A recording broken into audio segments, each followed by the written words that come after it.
Hello అండి, welcome to Telugu officers channel. ఇవాళ మనం నవంబర్ 1వ తేదీకి సంబంధించిన కరెంట్ అఫైర్స్ గురించి చూద్దాం. ఇవాల్టి మన ఫస్ట్ ఆర్టికల్ చూడండి, క్లీన్ ఎనర్జీకి సంబంధించి. క్లీన్ ఎనర్జీ అంటే ఏంటి? ఏ ఎనర్జీ అయితే రెన్యూబుల్ రిసోర్సెస్ నుంచి వస్తుందో, అలాగే ఏదైతే ఎమిషన్స్ అనేవి చేయవో, అంటే అట్మాస్ఫియర్ని ఏ ఎనర్జీ అయితే పొల్యూట్ చేయదో, అలాగే ఎనర్జీ ఎఫిషియన్సీ మెజర్స్ ద్వారా ఎనర్జీ సేవ్ అవుతుందో దాన్ని క్లీన్ ఎనర్జీ అంటాం. అంటే క్లీన్ ఎనర్జీ అనటానికి మనకి ఇక్కడ 3 గుర్తుండాలి. ఒకటి, అది రెన్యూబుల్ అయి ఉండాలి. రెండవది వచ్చేసరికి జీరో ఎమిషన్స్, అంటే అట్మాస్ఫియర్ని పొల్యూట్ చేయకూడదు, ఇదొకటి. మూడవది వచ్చేసరికి ఇక్కడ ఎనర్జీ ఎఫిషియన్సీ మెజర్స్ని వాడటం ద్వారా మనకి ఎనర్జీ సేవ్ చేయగలిగేలా ఉంటే దానిని మనం క్లీన్ ఎనర్జీ అనేసి పిలుస్తాము. అయితే క్లీన్ ఎనర్జీ అన్నటువంటిది, క్లీన్ ఎనర్జీ సోర్సెస్ చెప్పండి.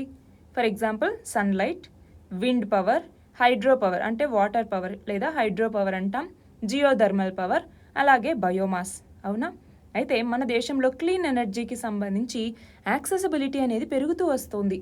ఫర్ ఎగ్జాంపుల్ రూరల్ ఏరియాస్లో అయితే ప్రధానమంత్రి ఉజ్వల యోజన అనేసి, అలాగే బయోమాస్కి సంబంధించిన యూనిట్స్ని నెలకొల్పటం ద్వారా, అలాగే మనం చూస్తే అగ్రికల్చర్ సైడ్ కూడా సోలార్ ఇరిగేషన్ పంప్స్ని డిస్ట్రిబ్యూట్ చేయటం, దాంతోపాటు నాబార్డ్ అన్నటువంటిది దీనికి సంబంధించి క్రెడిట్ సపోర్ట్ని ఇవ్వటం, గవర్నమెంట్ సబ్సిడీస్ని ఇవ్వటం, వీటన్నింటి ద్వారా క్లీన్ ఎనర్జీ అన్నటువంటిది మరింతగా అందుబాటులోకి వస్తుంది అందరికీ. అయితే నీతి ఆయోగ్ అన్నటువంటిది ఏం చెప్పింది? ఇండియా ఎనర్జీకి సంబంధించి, అలాగే మొబిలిటీ సెక్టార్స్కి సంబంధించి మనకి రాబోయే కాలంలో మన యొక్క ఎకానమీకి సంబంధించి కూడా మనకి చాలా బెనిఫిట్స్ అనేవి ఉంటాయి అన్నట్టుగా చెప్పింది. అయితే ఇక్కడ ఇంకొకటి గుర్తుపెట్టుకోవాలి, ఏంటి అంటే మన ఇండియా ట్రాన్స్పోర్ట్ సెక్టార్ అన్నటువంటిదే 1.7 గిగా టన్నుల కార్బన్ డయాక్సైడ్ ఎమిషన్స్ని తగ్గించడానికి ఉపయోగపడుతుంది మన యొక్క ట్రాన్స్పోర్ట్ సెక్టార్ని సరిగ్గా మనం ఈ క్లీన్ ఎనర్జీ వైపుగా తీసుకొస్తే. అంతేకాదు ఇంకొకటి గుర్తుపెట్టుకోవాలి, ఏంటి, 2030 సంవత్సరానికల్లా మనం క్లీన్ ఎనర్జీని కనుక తీసుకొస్తే దానివల్ల 600 మిలియన్ టన్నుల ఆయిల్ అన్నటువంటిది కూడా మనకి సేవ్ అవుతుంది. అంటే మనం వేరే దేశాల నుంచి ఆయిల్ని ఇంపోర్ట్ చేసుకోవాల్సిన అవసరం అనేటటువంటిది తగ్గుతుంది. దానివల్ల మనకి ఫినాన్షియల్ బెనిఫిట్స్ ఉంటాయి, ఎన్విరాన్మెంటల్ బెనిఫిట్స్ ఉంటాయి. అంతేకాదు కాస్ట్ అనేది సేవ్ అవుతుంది. అవునా? అలాగే ఈ ట్రాన్స్పోర్ట్ ఫ్యూయల్స్ కోసం మనం ఎక్కువ ఎక్స్ట్రాక్షన్ అనేది చేయక్కర్లేదు. అంతేకాకుండా ఈ రెన్యూవబుల్ క్లీన్ ఎనర్జీని వాడటం వల్ల మనకి వాతావరణ మార్పులు కూడా తగ్గుతాయి. అంటే క్లైమేట్ చేంజ్ అన్నటువంటిది కూడా కొంతవరకు తగ్గించవచ్చు. అయితే ఇక్కడ గుర్తుపెట్టుకోవాల్సింది ఏంటి? ఈ మొబిలిటీ అన్నటువంటిది. ఈ మొబిలిటీ అంటే ఏంటి? Electric mobility. For example electric cars కానివ్వండి, ఎలక్ట్రిక్ బైక్స్ కానివ్వండి, ఇవన్నీ పెరుగుతూ ఉన్నాయి. అవునా?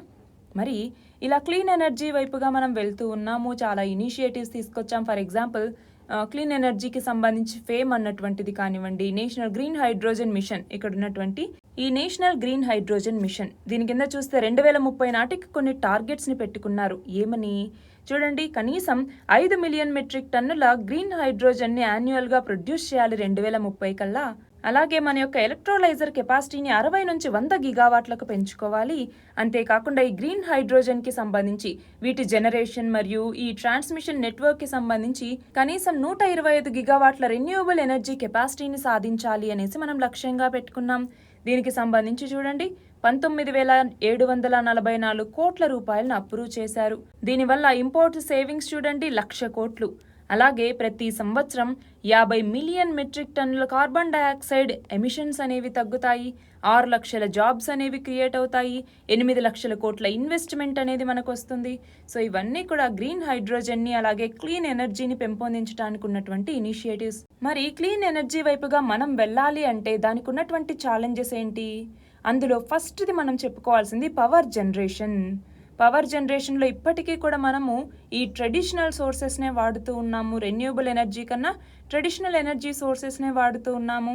ఫర్ ఎగ్జాంపుల్ కోల్ అన్నటువంటిది మేజర్గా మనము ఈ ఎలక్ట్రిసిటీని ప్రొడ్యూస్ చేసేటప్పుడు మనం వాడతాం. అవునా?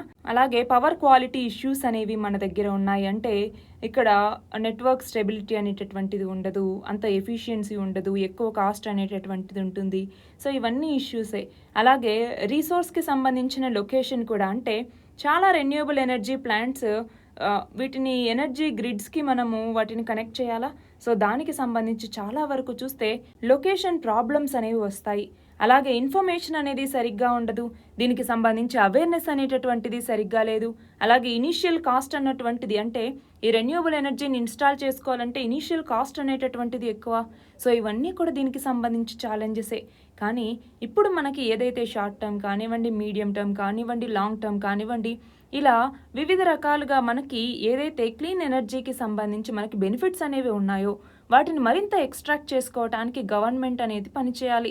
వివిధ రకాల ఇనిషియేటివ్స్ని తీసుకురావటం, దాన్ని ప్రజల్లోకి తీసుకెళ్లటం, ముఖ్యంగా అవేర్నెస్ని కల్పించటం, వాటిని వాడుకునేలాగా చేయటం, పబ్లిక్ ట్రాన్స్పోర్ట్ వైపుగా ఎక్కువ మందిని తీసుకురావటం, ఇలాంటివన్నీ చేయటం ద్వారా మన భారతదేశం ఎక్కువ హరిత ఇంధనాన్ని ఉత్పత్తి చేయొచ్చు, ఎక్కువ క్లీన్ ఎనర్జీ వైపుగా వెళ్ళి పర్యావరణ పరిరక్షణకు కూడా తోడ్పడొచ్చు. మనం చూస్తే లైఫ్ స్టైల్ ఫర్ ఎన్విరాన్మెంట్ లేదా మిషన్ లైఫ్ అన్నటువంటిది ఇదే కదా. మన యొక్క లైఫ్కి సంబంధించి ప్రతి దాంట్లో కూడా ఎన్విరాన్మెంట్ని కూడా కన్సిడర్ చేయాలి అనేసి. నెక్స్ట్ చూడండి, రీసెంట్గా ఖతార్ కోర్టు మన భారతదేశానికి సంబంధించినటువంటి 8 మంది మాజీ నేవీ అధికారులకి మరణశిక్షని విధించింది, అవునా? మరి ఆ నేపథ్యంలో భారత దౌత్యం అనేటటువంటిది ఇక్కడ చాలా ఇంపార్టెంట్. ఇది భారత దౌత్యానికి ఒక అగ్ని పరీక్ష లాంటిది అన్నట్టుగా ఈ ఆర్టికల్. అయితే ఇక్కడ చూస్తే 2022 ఆగస్టులో ఈ 8 మందిని కూడా ఖతారీ ఇంటెలిజెన్స్ అరెస్ట్ చేయటం జరిగింది. దాని తర్వాత ట్రయల్ అనేది ప్రారంభమైంది. రీసెంట్గా ఈ 8 మంది ఇండియన్స్కి కూడా డెత్ పెనాల్టీ అంటే మరణశిక్షను విధించటం జరిగింది. మన నెక్స్ట్ ఆర్టికల్ చూడండి, ఈ కోర్ట్స్కి సంబంధించి. అంటే ఏంటి, మన భారతదేశంలో ఉన్నటువంటి కోర్టులన్నింటిలో చాలా చోట్ల పాత పద్ధతుల్ని వాడుతూ ఉన్నారు. అంటే టెక్నాలజీ మారుతూ వస్తోంది, దానికి అనుగుణంగా కోర్టులు మారట్లేదు. సో న్యాయ వ్యవస్థని కూడా ప్రక్షాళించాలి, న్యాయ వ్యవస్థలో కూడా మార్పులు తీసుకురావాలన్నట్టుగా ఈ కోర్ట్స్ ప్రాజెక్ట్ని తీసుకొచ్చారు. అందులో భాగంగా ఇప్పుడు ఫేజ్ 3 అన్నమాట. ఈ ఫేజ్ 3లో భాగంగా ఏంటి చూడండి, 2023-24 నుంచి 2026-27 వరకు ఈ ఫేజ్ 3 అన్నటువంటిది నడుస్తుంది. దీనికోసం యూనియన్ క్యాబినెట్ 7,210 కోట్ల రూపాయలని కేటాయించింది. దీని ద్వారా ఏంటి అంటే మరింతగా కోర్ట్స్లో టెక్నాలజీని పెంపొందించడం, అలాగే ఎలక్ట్రానిక్ మోడ్లోకి తీసుకెళ్లటం. అంటే ఏంటి, ఇక్కడ ఈ పేమెంట్స్ అనేవి చేయటం, ఈ ఫైలింగ్స్ అనేవి చేయటం. ఇప్పుడు హైకోర్టు, సుప్రీంకోర్టులో వర్చువల్ కోర్టు పద్ధతి అనేది జరుగుతోంది. దాన్ని దేశవ్యాప్తంగా ఉన్నటువంటి అన్ని కోర్టుల్లోనూ తీసుకురావాలి అన్నట్టుగా ఈ కోర్ట్స్ ప్రాజెక్ట్ అనేటటువంటిది సంకల్పించింది. దానికి సంబంధించి ఈ ఆర్టికల్. మన నెక్స్ట్ ఆర్టికల్ చూడండి, ఎన్నికల బాండ్లకి సంబంధించి. ఇక్కడ సుప్రీంకోర్టు యొక్క రాజ్యాంగ ధర్మాసనం ఎన్నికల బాండ్లకి సంబంధించి విచారణ ప్రారంభించింది. ఈ నేపథ్యంలో మనకి ఎన్నికల బాండ్లు అంటే ఏంటి అనేసి తెలియాలి. చూడండి, ఎన్నికల బాండ్లు ఇవి ప్రతి సంవత్సరం 4 సార్లు అమ్ముతారు. అది జనవరిలో, ఏప్రిల్లో, జూలైలో మరియు అక్టోబర్లో. అయితే ఈ ఎలక్టోరల్ బాండ్స్ ద్వారా ఏంటి, మనము ఏదైనా ఒక పార్టీకి కనుక డొనేట్ చేయాలనుకుంటే అప్పుడు మనం ఎలక్టోరల్ బాండ్స్ని కొనుగోలు చేసి మనం ఆ పార్టీకి మనీని ఫండ్గా ఇవ్వచ్చు అనమాట. అందులోకి వచ్చేసరికి చూడండి, 1000 రూపాయలు, 10,000, 1,00,000, 10 లక్షలు, కోటి, ఇలాగా వీటి మల్టిపుల్స్లోనే మనం డొనేట్ చేయాల్సి ఉంటుంది. అయితే ఈ స్కీమ్ని ముందుగా 2017లో జస్ట్ ట్రయల్గా తీసుకొచ్చారు. 2018 నుంచి ఇంప్లిమెంట్ చేస్తూ ఉన్నారు. మరి ఈ ఎలక్టోరల్ బాండ్స్ని ఎవరు అమ్ముతారు అంటే state bank of India, SBI మాత్రమే ఈ యొక్క ఎలక్టోరల్ బాండ్స్ని అమ్ముతుంది. దానికి సంబంధించి 29 ఆథరైజ్డ్ బ్రాంచెస్ అనేవి ఉన్నాయి, వాటి నుంచే తీసుకోవాలి. మరి అన్ని పార్టీలకి కూడా మనం ఇలా డొనేషన్స్ ఇవ్వచ్చా అంటే లేదు. కొన్ని పార్టీలకి మాత్రమే డొనేషన్స్ని ఇవ్వాలి ఎలక్టోరల్ బాండ్స్ ద్వారా. ఎలాంటి పార్టీలకి, ఏదైనా ఒక పొలిటికల్ పార్టీ రీసెంట్గా జరిగినటువంటి జనరల్ ఎలక్షన్స్లో కానీ, అసెంబ్లీ ఎలక్షన్స్లో కానీ అట్లీస్ట్ 1% ఓట్లనైనా పొంది ఉంటే అలాంటి పార్టీలకి ఈ ఎలక్టోరల్ బాండ్స్ ద్వారా మనము డొనేషన్స్ చేసేటటువంటి అవకాశం అనేటటువంటిది ఉంది. చూడండి, ఎలక్టోరల్ బాండ్ అన్నటువంటిది ఇలా ఉంటుందన్నమాట. నెక్స్ట్ ఇక్కడ చూడండి, ఆంధ్రప్రదేశ్ ప్రభుత్వం ఇవాళ నవంబర్ 1వ తేదీన అంటే ఆంధ్రప్రదేశ్ రాష్ట్ర అవతరణ దినోత్సవం ఇవాళ. ఆ నేపథ్యంలో వైఎస్ఆర్ లైఫ్ టైం అచీవ్మెంట్ అవార్డులు, అలాగే వైఎస్ఆర్ అచీవ్మెంట్ అవార్డులని ప్రతి సంవత్సరం ఆంధ్రప్రదేశ్ ప్రభుత్వం ఇస్తోంది. అందులో భాగంగా ఈ సంవత్సరం 23 వైఎస్ఆర్ లైఫ్ టైం అచీవ్మెంట్ అవార్డులు, అలాగే 4 వైఎస్ఆర్ అచీవ్మెంట్ అవార్డ్స్ని ఇవ్వటం జరిగింది.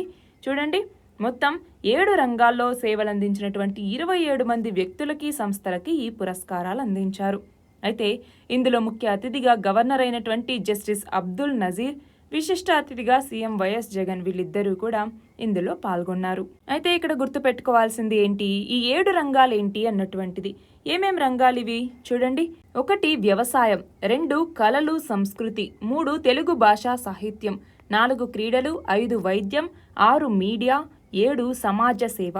ఇలా 7 విభాగాల్లో ఇప్పుడు 23 వైఎస్ఆర్ లైఫ్ టైమ్ అచీవ్మెంట్ అవార్డులు, 4 వైఎస్ఆర్ అచీవ్మెంట్ అవార్డులను ఇస్తారు.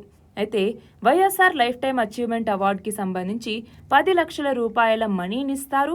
దాంతోపాటు మొమెంటోని, మెడల్ని, ఒక ప్రశంసా పత్రాన్ని కూడా ఇస్తారు. అదే వైఎస్ఆర్ అచీవ్మెంట్ అవార్డుకి సంబంధించి అయితే 5 లక్షల రూపాయల నగదుని, ఒక మొమెంటోని, ఒక ప్రశంసా పత్రాన్ని ఇవ్వటం జరుగుతుంది. సో ఇక్కడ గుర్తుపెట్టుకోవాలి, 1 YSR life time achievement award, 2 YSR achievement award. అయితే ఈసారి వైఎస్ఆర్ లైఫ్ టైమ్ అచీవ్మెంట్ అవార్డులు 23 మందికి, వైఎస్ఆర్ అచీవ్మెంట్ అవార్డ్స్ ఏమో 4కి రావటం జరిగింది. అదే వైఎస్ఆర్ లైఫ్ అచీవ్మెంట్ అవార్డుకి సంబంధించి ఇక్కడ 10 లక్షల రూపాయల మనీ, మెమొంటో, మెడల్, అలాగే ఒక సర్టిఫికెట్ ఇస్తారు. వైఎస్ఆర్ అచీవ్మెంట్ కింద 5 లక్షల మనీ, ఒక మొమెంటో, ఒక సర్టిఫికెట్ని ఇవ్వటం జరుగుతుంది. మొత్తం 7 రంగాల్ని ఇందులో కవర్ చేస్తారు. గుర్తుపెట్టుకోవాలి. ఏంటి ఈ 7 రంగాలు కూడా అంటే ఇందాకే చెప్పుకున్నాము, వ్యవసాయం, కళలు సంస్కృతి, తెలుగు భాషా సాహిత్యం, క్రీడలు, వైద్యం, మీడియా మరియు సమాజ సేవ. ఇవి గుర్తుపెట్టుకోవాలి. నెక్స్ట్ చూడండి, మేరా యువ భారత్. మేరా యువ భారత్ లేదా దాన్నే మై భారత్ అనేసి పిలుస్తూ ఉంటాము. ఇందులో ఎం, ఇందులో వైని కలిపి మై భారత్ అంటాము. ఇది యువత కోసం తీసుకొచ్చినటువంటి ఒక ఆటోనామస్ బాడీ. గుర్తుపెట్టుకోవాలి, ఆటోనామస్ బాడీ ఇది. అయితే దీనిని ఏ రోజున ప్రారంభించటం జరిగింది అంటే నిన్నటి రోజున సర్దార్ వల్లభభాయ్ పటేల్ యొక్క బర్త్ యానివర్సరీ సందర్భంగా అక్టోబర్ 31వ తేదీ నాడు ఈ మేరా యువ భారత్ లేదా మై భారత్ అన్నటువంటి ఈ ఇనిషియేటివ్ని స్టార్ట్ చేయటం జరిగింది. అంతేకాదు ఆజాదీ కా అమృత్ మహోత్సవ్ అనేసి మనకి 2021వ సంవత్సరం మార్చి 12వ తేదీన స్టార్ట్ అయింది. అయితే అది ఇప్పుడు 2023వ సంవత్సరం అక్టోబర్ 31వ తేదీకి ఎండ్ అయింది. అంటే నిన్నటి రోజున ఇది ఎండ్ అయిందనమాట. ఈ నేపథ్యంలో నా మట్టి నా దేశం అంటే మేరీ మాటి మేరా దేశ్ అన్నటువంటి ఈ ఇనిషియేటివ్ కింద దేశవ్యాప్తంగా సేకరించినటువంటి మట్టిని ఈ అమృత్ కలష్లో ఉంచటం జరిగింది. దానిని అమృత వాటిక అనేసి నిర్మిస్తూ ఉన్నారు ఢిల్లీలో. దాంట్లో వీటిని యూజ్ చేస్తారు. నెక్స్ట్ ఇక్కడ చూడండి, గుజరాత్లో తొలి హెరిటేజ్ రైల్ అనేటటువంటిది ప్రారంభమైంది. ఇక్కడ చూస్తే దీనిని స్టీమ్ లోకోమోటివ్ రైల్ లాగా రూపొందించటం జరిగింది. మొత్తం 3 బోగీలుంది. అయితే ఈ రైలు ఐక్యతా విగ్రహం అంటే స్టాచ్యూ ఆఫ్ యూనిటీ ఉన్నటువంటి కేవాడియా అలాగే అహ్మదాబాద్ వీటి మధ్య నడపబోతూ ఉన్నారు. అయితే ఇందులో 144 మంది ప్రయాణించవచ్చు. 28 సీట్ల సామర్థ్యం ఉండే ఏసీ రెస్టారెంట్ కూడా ఇందులో అవైలబుల్గా ఉంది. మన నెక్స్ట్ ఆర్టికల్ చూడండి.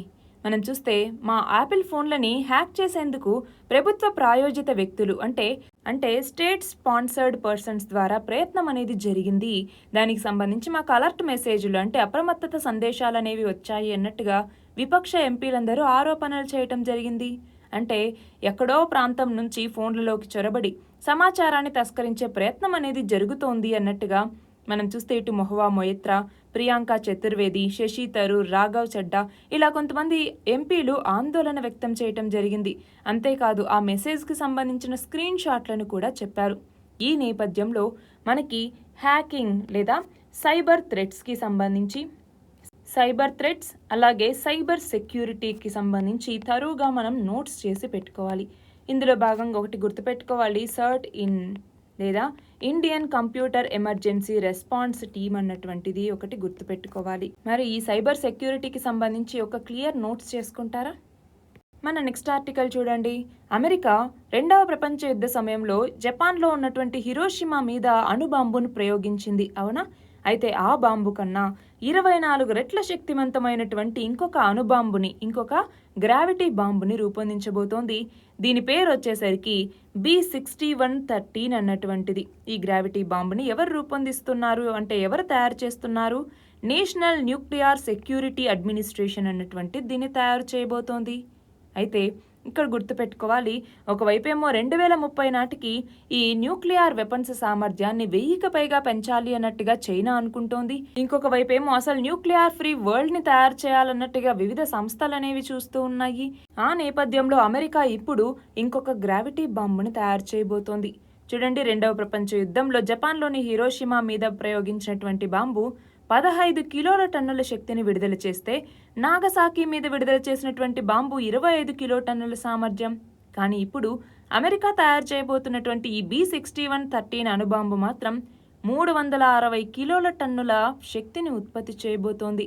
అంటే హిరోషిమా మీద ప్రయోగించిన దానికన్నా 24 రెట్లు ఎక్కువ. అయితే ఈ గ్రావిటీ బాంబులను ఏం చేస్తారు అంటే యుద్ధ విమానాల నుంచి జారవిడుస్తారు. గురుత్వాకర్షణ శక్తిని ఉపయోగించుకొని అది లక్ష్యం మీద పడి అక్కడ పేలుతుందన్నమాట. నెక్స్ట్ ఆర్టికల్ చూడండి, ఆర్టికల్ 20 మరియు 22కి సంబంధించి. ఇందులో భాగంగా ఆర్టికల్ 20 ఏం చెప్తుంది? కొన్ని రకాల కేసుల్లో శిక్ష నుంచి రక్షణ కల్పించేటటువంటి అధికరణ ఆర్టికల్ 20. అలాగే నిర్బంధం, కొన్ని రకాల అరెస్టులు అంటే ఆర్బిట్రరీ అరెస్ట్ నుంచి కాపాడేటటువంటిదేమో ఆర్టికల్ 22 అధికరణ 22. అయితే వీటిని న్యాయ విరుద్ధమైనగా ప్రకటించాలి అన్నట్టుగా సుప్రీంకోర్టులో ఒక పిటిషన్ అనేది దాఖలైంది. దాని మీద సుప్రీంకోర్టు ఆగ్రహం వ్యక్తం చేసింది. సో ఈ నేపథ్యంలో ఆర్టికల్ 20 ఏంటి, ఆర్టికల్ 22 అంటే ఏంటి అనేది మనకి తెలియాలి. మన నెక్స్ట్ ఆర్టికల్ చూడండి, ఎల్లో స్టార్కి సంబంధించి. చూడండి, ఇక్కడ ఇజ్రాయెల్ ఎల్లో స్టార్లని ధరించింది. ఎల్లో స్టార్ లేదా ఎల్లో బ్యాడ్జ్ అనేసి పిలుస్తూ ఉంటాం. ఎక్కడ ధరించింది? ఐక్యరాజ్య సమితి వేదికగా ఇజ్రాయెల్ అన్నటువంటిది హమాస్కి సంబంధించి వాళ్ళని నాజీ జర్మనీలతో పోల్చటం జరిగింది. అంతేకాదు వీళ్ళు ఈ యొక్క ఎల్లో స్టార్స్ని వాళ్ళ చొక్కాలకు ధరించారు కూడా. ఏంటి ఈ ఎల్లో స్టార్స్? మనం చూస్తే దీన్నే జూయిష్ బ్యాడ్జ్ లేదా ఎల్లో స్టార్ అనేసి పిలుస్తూ ఉంటారనమాట. అంటే ఒకప్పుడు నాజీ జర్మనీలు యూదుల్ని గుర్తుపట్టడానికి ఇలా ఎల్లో స్టార్స్ని వాళ్ళకి ఉంచేవాళ్ళు. సో మళ్ళీ ఇప్పుడు నాజీ హమాస్ అలానే పనిచేస్తూ ఉంది. ఇప్పుడు ప్రపంచమంతా నిశ్శబ్దంగా ఉంది, అటు భద్రతా మండలి కూడా మౌనం వహిస్తోంది అన్నట్టుగా వీళ్ళు ఆగ్రహం వ్యక్తం చేస్తూ ఇలా ఎల్లో స్టార్స్ని ధరించడం జరిగింది. నెక్స్ట్ చూడండి, ఇక్కడ ఇవాళ సచిన్ విగ్రహాన్ని ఆవిష్కరించబోతున్నారు. ఎక్కడ? ముంబైలో ఉన్నటువంటి వాంఖేడే మైదానంలో ఈయన యొక్క విగ్రహాన్ని ఇక్కడ ఆవిష్కరించబోతూ ఉన్నారు. అయితే ఇదే స్టేడియంలో 2011లో వన్డే వరల్డ్ కప్ ట్రోఫీని సచిన్ అందుకున్నారు. అంతేకాదు తన ఆఖరి అంతర్జాతీయ మ్యాచ్ని కూడా ఇక్కడే 2013లో ఆడారు. ఆ నేపథ్యంలో ఈయన యొక్క విగ్రహాన్ని ఇక్కడ నిర్మించడం జరిగింది. మన నెక్స్ట్ ఆర్టికల్ చూడండి, చైనా పాకిస్తాన్ సరిహద్దుల్లో మన భారతదేశం S-400 క్షిపణుల్ని మోహరించటం జరిగింది. మనం చూస్తే భారతదేశం 35,000 కోట్ల రూపాయలని ఖర్చు పెట్టి ఈ గగనతల రక్షణ వ్యవస్థకి సంబంధించి కొనుగోలు కోసం 2018-19లో రష్యాతో ఒప్పందం కుదుర్చుకోవటం జరిగింది. దీని కింద 5 రెజిమెంట్లని మన భారతదేశం అందుకోబోతోంది. అందులో ఇప్పటికే 3 మన భారతదేశానికి చేరాయి. అయితే రష్యా ఉక్రెయిన్ యుద్ధ నేపథ్యంలో ఇంకో 2 ఈ రెజిమెంట్ల డెలివరీ అనేటటువంటిది ఆలస్యమైంది. అయితే వాటిని ఎప్పుడు అందిస్తారో చెప్పలేనటువంటి పరిస్థితి. ఇటేమో మన భారతదేశం పాకిస్తాన్ చైనా నుంచి ముప్పును ఎదుర్కొంటోంది. ఆ నేపథ్యంలో వీటిని చైనా పాకిస్తాన్ సరిహద్దుల్లో ఉంచాలి అన్నట్టుగా నిర్ణయించటం జరిగింది. నెక్స్ట్ చూడండి, IIP index of industrial production అనేసి పిలుస్తూ ఉంటాం. అయితే ఇందులో 8 మౌలిక రంగాల్ని ఎప్పుడూ కీలకంగా పరిగణిస్తూ ఉంటారు. ఎందుకని అంటే ఈ ఇండెక్స్ ఆఫ్ ఇండస్ట్రియల్ ప్రొడక్షన్కి సంబంధించి 40% పైగా ఈ 8 రంగాలే ఆక్రమించాయి కాబట్టి. అందులో ఏమేమి ఉన్నాయి? ఒకటి ముడి చమురు అన్నటువంటిది, అలాగే బొగ్గు, సహజ వాయువు, ఉక్కు ఉత్పత్తి, రిఫైనరీ ఉత్పత్తులు, ఎరువులు, విద్యుత్ ఉత్పత్తి, ఇలాగా మొత్తం 8 మౌలిక రంగాలు అనేటటువంటివి ఉన్నాయి. ఇవి వృద్ధి చెందాయనుకోండి మన ఎకానమీ అనేది ముందుకెళ్తోంది అన్నట్టుగా, ఇవి మైనస్లలో నమోదవుతున్నాయంటే మన వృద్ధి అనేటటువంటిది నెమ్మదించింది అన్నట్టుగా గుర్తు. నెక్స్ట్ చూడండి, కేంద్ర గృహ పట్టణ వ్యవహారాల శాఖ మంత్రి అయినటువంటి హర్దీప్ సింగ్ పురి ఈయన రీసెంట్గా భారతీయ నగర వ్యవస్థల వార్షిక సర్వేని అంటే annual survey of India city system అన్నటువంటి ఒక రిపోర్ట్ని ఇవ్వటం జరిగింది. దీని ప్రకారం 2050 నాటికి ఎంతమందికి పైగా భారతీయులకు పట్టణాల ఆవాసాలు అవుతాయి అంటే 80 కోట్ల మంది. నెక్స్ట్ చూడండి, భారతీయ జాతీయ జ్యుడిషియల్ అకాడమీ రీసెంట్గా ఏ దేశ సుప్రీంకోర్టు న్యాయ కళాశాలతో ఒక చారిత్రక ఒప్పందం కుదుర్చుకుంది అంటే సింగపూర్. అవునా, మనం చెప్పుకున్నాం ఆల్రెడీ. ఈ ఒప్పందంలో ఏమిటి? న్యాయ విద్య, న్యాయ పరిశోధనకి సంబంధించి 2 దేశాలు పరస్పరం సహకారం అనేది అందించుకోవాలి. అలా 2 దేశాల మధ్య అవగాహన ఒప్పందాలు అనేవి కూడా కుదిరాయి. అలాగే పౌర శిక్షా స్మృతి కింద న్యాయ ప్రక్రియ, సాక్ష్యాధారాలు వీటిని వేరే దేశానికి తీసుకెళ్లి విచారించటం, ఇలాంటివన్నీ ఇప్పుడు 1954లో కుదిరినటువంటి హేగ్ సివిల్ ప్రొసీజర్ ఈ ఒడంబడికతో సాధ్యమవుతూ ఉన్నాయి.